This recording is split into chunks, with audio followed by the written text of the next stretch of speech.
700 feet above the ground.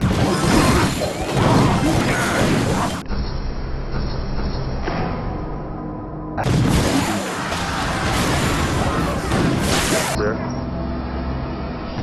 You hit the tower.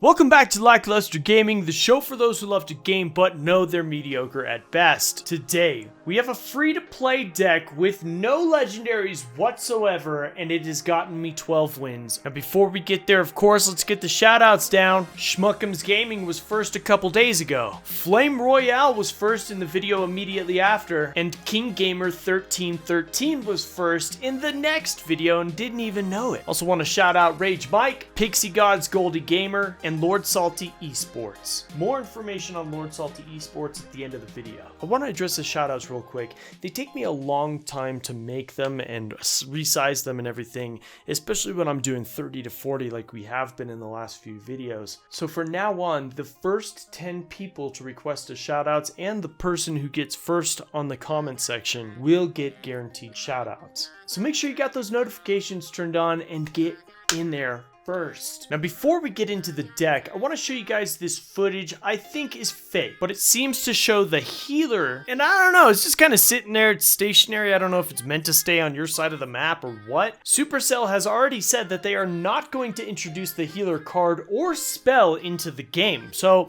that leads me to think it's fake. And besides, a lot of people like Opedget Studios and other places like that are able to create servers with fake cards in them very easily. There's also footage of a Barbarian King and an Archer Queen, but those have already been debunked, and Supercell has even released a statement about those two cards, saying that they have tested it, but it's not going to be implemented into the game anytime soon. So here we are on screen with our classic challenge 12 win chest. We went 12-2 with this deck. It was awesome. It was actually really difficult to get the hang of at first, but once you get the idea of how the deck is orchestrated and how it's supposed to work, it actually works really well, and I'm about to show you exactly how I did it. As you can see, I get the graveyard up to level 3 because of this deck, so thank you Kevin Vang, the guy who actually gave me this deck. Big shout out to you, brother. Alright, so let's get into it and let's learn how to use it together, okay? So this is all compiled of matches that I did throughout the game, and right away I'm getting BM'd, and the first thing I do if I get BM'd is I turn off the emotes, and then I wait, and if I win, I turn them back on and I BM back. That's just my style, that's how I do. Now this guy's using one of the most OP cards in the game, the Executioner, and the second most, maybe the first OP card in the game, the Royal Giant. And why waste your time on a classic challenge using a Royal Giant deck? It doesn't make any sense to me. It's the cheapest, cheesiest card in the deck. I know it does take some skill to play, but seriously, just to play a classic challenge, I feel like that's supposed to be like where you're supposed to shine with your competitive playing. And to me, Royal Giant just isn't the most competitive card in the game. You know what I'm saying? I could be wrong. I probably am. I most likely always are, am, is. I just am. That's why this is Lackluster Gaming, though. I'm not perfect. I definitely have my own faults, but the Royal Giant, come on, man. It's a classic challenge. Bring me something that I can work with, not just some cheesy deck that everybody uses on the ladder. It's supposed to be where you play in something different, something new, something intriguing, something to inspire and motivate me. So here we go. Balloon deck, he places down his barbs to counter my musketeer, and he's got nothing but the zap to handle that balloon. So the balloon gets 2 shots off because of that ice wizard. Otherwise it might have gotten 3, but we take his tower down all the way to 118. And I know the balloon is extremely OP too. Now granted, it's very, very easily countered. You realistically, all you need is either a cannon or some other type of defensive structure, and it's rendered useless, or just any card that targets air troops, and it won't be able to get to your tower unless you have a really skilled player that is able to distract the troops that are supposed to be going after the balloon, or, you know what, possibly a log might have been really good with this deck too. But there you go on screen. The balloon almost gets to the tower, and look at the death damage. It does over 300 death damage. So even if you don't get the balloon to the tower to drop a bomb on it, which does an immense amount of damage to an arena tower, you still get that death damage almost no matter what. So I understand. I talk a lot of trash about the Royal Giant, but the balloon is fairly OP in itself. Granted that I'm, you know, it's getting countered and I'm getting about the same amount of damage as this guy, unless it makes it to the tower, and then I'm really able to deal some damage to this guy. So, I don't know. I don't know what to think about it, but it's a lot of fun to play with this deck. And there you go. There's the BM for you. Let's get into part 2. Okay, I'm losing my breath. I don't know if it's the Colorado air. There's not a lot of oxygen here. The mountain, Pikes Peak, is a 14,000 tall mountain, and we're up at about 8,000 feet right here in Colorado Springs. So, like, I constantly lose my breath out here. It's probably the vaping. Most likely the vaping. But here we go against a Hog Rider deck, and this guy came in with the Hog and the Fire Spirit combo, and I like that combo. It's a great one because it takes care of Skarmy and some other low-cost, weak troops that will demolish the Hog Rider. So this is an ideal push right there. You got the Knight in the front, it's a super tank. You've got a Musketeer in the back, and then your balloon to follow up behind all of that. Now, you want all of the troops to target onto the Knight. That is your goal, because the Knight has so much HP that it can tank for everything behind it. Now, you get the Musketeer to follow up, and it's your DPS, it's your glass cannon. It's got low HP, but a high amount of damage per second. So she's just boom, boom, boom, taking out all the little troops behind the Knight.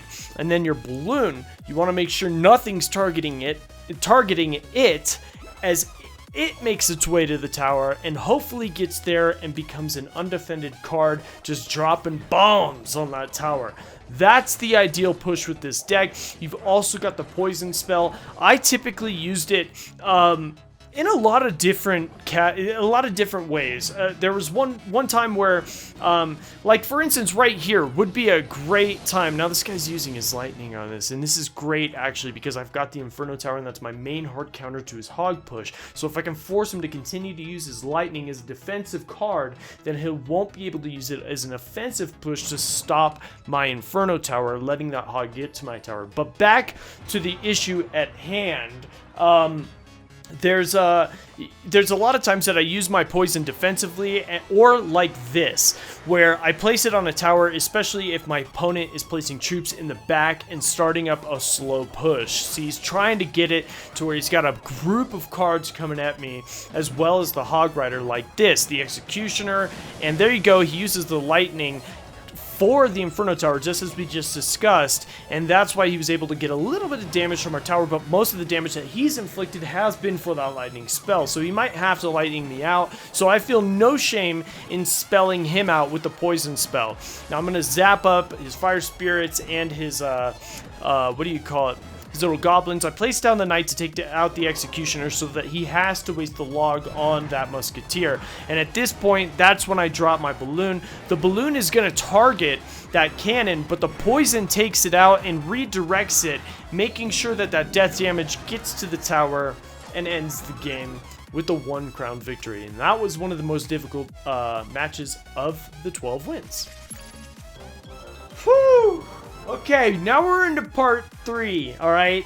Match number 3, and this one was difficult. This guy snuck me, and I'll show you why, okay? It seems like I've got the upper hand, and I was like, yeah, I'm super stoked about it. I'm super happy. I'm even laughing a little bit. I'm not sending him the BMs, but still, I'm feeling pretty good about my advancements in the deck. As you can see, I've set up a pretty good push. I've got the Knight, the Musketeer in the back. I've popped in the balloon, and then I even put the Fire Spirits there. It takes out that mini P.E.K.K.A right away. The Fire Spirits make it, gets 1 Fire Spirit there. Our balloon gets there, drops 1, 2, and almost a third bomb on that tower, so tons and tons of damage. We're gonna use the poison spell to further damage it and take out that musketeer, and now we've got the giant. So now we've got these 1 elixir skeletons, which is great for cycling, but it's also really good for taking out these tanks, because you got 4 skeletons doing a ton of damage to one massive unit.